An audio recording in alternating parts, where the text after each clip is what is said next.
जम्मू कश्मीर के Nowgam police station में बड़ा धमाका, ब्लास्ट में 9 लोगों की मौत। ब्लास्ट में 27 लोग घायल, घायलों को मिलिट्री बेस हॉस्पिटल में कराया गया भर्ती। पुलिस के मुताबिक धमाका आतंकी हमला नहीं था। फरीदाबाद में जब्त की गई विस्फोटक सामग्री के नमूने लेते वक्त हुआ धमाका। सुबह 10:30 बजे गृह मंत्रालय करेगा प्रेस कॉन्फ्रेंस। गृह मंत्रालय की दी गई धमाकों की जानकारी, एनआईए को भी दी गई धमाके की इन्फॉर्मेशन। दिल्ली ब्लास्ट मामले में बड़ी कार्रवाई, पुलवामा में आतंकी उमर नबी के घर को आईईडी से उड़ाया गया। दिल्ली ब्लास्ट केस में बड़ा अपडेट, एनआईए ने हरियाणा के नूह जिले से एक डॉक्टर और एमबीबीएस छात्र को हिरासत में लिया। फरीदाबाद जिला प्रशासन ने अल फलाह यूनिवर्सिटी की जमीन की गहन जांच के आदेश दिए। दौज गांव में बनी यूनिवर्सिटी की जमीन करीब 78 एकड़ में फैली हुई है। लाल किला ब्लास्ट के समय करीब 40 फीट नीचे तक हिली थी धरती। सीसीटीवी वीडियो में एक फूड शॉप के आसपास मची अफरा तफरी, शॉप में दिखे सामान हिलते नजर आए। लाल किले के पास हुए धमाके के बाद वहां पड़े मलबे और क्षतिग्रस्त गाड़ियों को हटाया जा रहा है। दिल्ली पुलिस की टीम क्रेन की मदद से क्षतिग्रस्त गाड़ियों को घटनास्थल से हटा रही है। आगे की जांच के लिए गाड़ियों को अभी सुरक्षित रखा जाएगा। एफएसएल की जांच टीम ने मौके से सारे सबूत इकट्ठा कर लिए हैं। बिहार में प्रचंड जीत के बाद पीएम नरेंद्र मोदी ने बीजेपी मुख्यालय में कार्यकर्ताओं के साथ जश्न मनाया।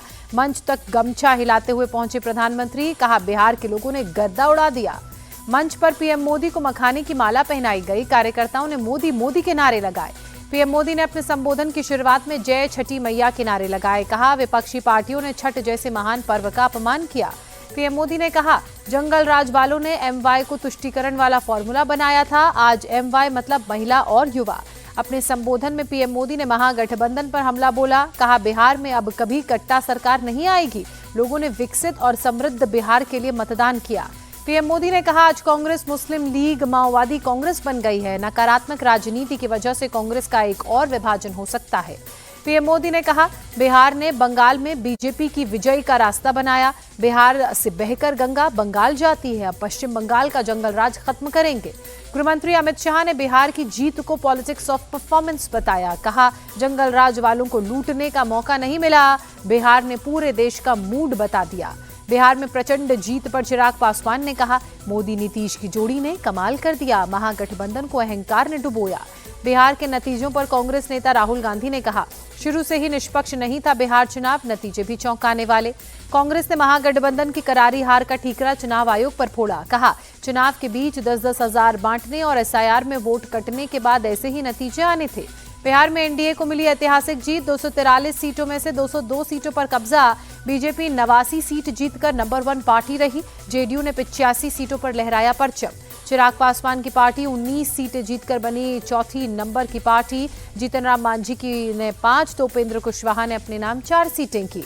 एनडीए की सुनामी में महागठबंधन का सफाया, सिर्फ 35 सीटें मिली। आरजेडी को महज 25 सीटों पर सिमटना पड़ा। डेप्यूटी सीएम बनने का सपना देख रहे मुकेश सहनी की पार्टी 0 पर आउट हुई। कांग्रेस 61 में से सिर्फ 6 सीटें ही जीत सकी। बिहार चुनाव में ओवैसी की पार्टी एआईएमआईएम ने किया कमाल, 5 सीटें जीती। असदुद्दीन ओवैसी ने जीत के लिए बिहार का जताया आभार। बिहार के डेप्यूटी सीएम सम्राट चौधरी 45,843 वोट से जीते। दानापुर से रामकृपाल यादव ने बाहुबली रीतलाल यादव को हराया। उप मुख्यमंत्री विजय कुमार सिन्हा की लखीसराय सीट पर जीत, कांग्रेस उम्मीदवार को 24,940 वोटों से हराया।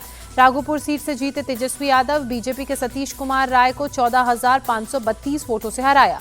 महुआ सीट पर लालू के बड़े बेटे तेज प्रताप यादव हारे, 35,000 वोटों को लेकर तीसरे नंबर पर रहे। मोकामा से जेडीयू उम्मीदवार अनंत कुमार सिंह जीते। रिजल्ट आते ही पटना आवास पर कार्यकर्ताओं ने जश्न मनाना शुरू कर दिया। बिहार कांग्रेस नेता अखिलेश प्रसाद ने हार का ठीकरा संजय यादव और कृष्णा अलवरू पर फोड़ा। कहा सीट शेयरिंग में देरी और फ्रेंडली फाइट से नुकसान हुआ।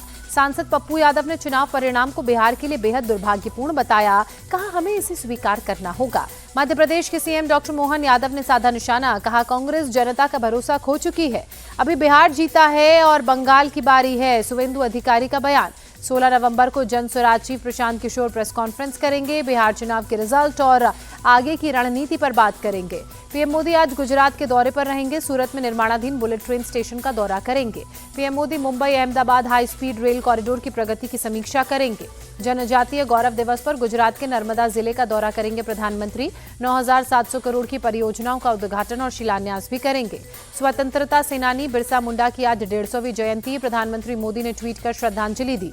झारखंड का 25वां स्थापना दिवस आज, पीएम मोदी ने ट्वीट कर प्रदेशवासियों को शुभकामनाएं दी। यूपी के सीएम योगी सोनभद्र को करोड़ों की सौगात देंगे। बिरसा मुंडा जयंती पर जनजातीय स्वाभिमान सम्मेलन में कई घोषणाएं करेंगे। बागेश्वर धाम पीठाधीश्वर धीरेन्द्र कृष्ण शास्त्री की सनातन पदयात्रा पहुंची मथुरा। 16 नवंबर को बांके बिहारी मंदिर पहुंचेगी यात्रा। गुरुग्राम के सेक्टर 29 के बसई गांव में एक फैक्ट्री में भीषण आग लगी, बड़े पैमाने पर नुकसान की आशंका। कोलकाता के एजरा स्ट्रीट स्थित इलेक्ट्रॉनिक गोदाम में भीषण आग, आसमान में उठा काले धुएं का गुबार, लाखों का माल जलकर हुआ खाक। वाराणसी में एनएसजी कमांडोज ने गंगा के बीचों बीच मॉक ड्रिल की, आतंकी तैयारियों का जायजा लेने के लिए अभ्यास हुआ। दिल्ली की हवा हुई जहरीली, खतरनाक स्तर पर प्रदूषण पहुंचा। इंडिया गेट इलाके में एयर क्वालिटी इंडेक्स 369 दर्ज हुआ। दिल्ली के आईटीओ इलाके में गंभीर श्रेणी में पहुंचा प्रदूषण का स्तर, AQI 400 के पार पहुंचा, सांस लेना मुश्किल हुआ।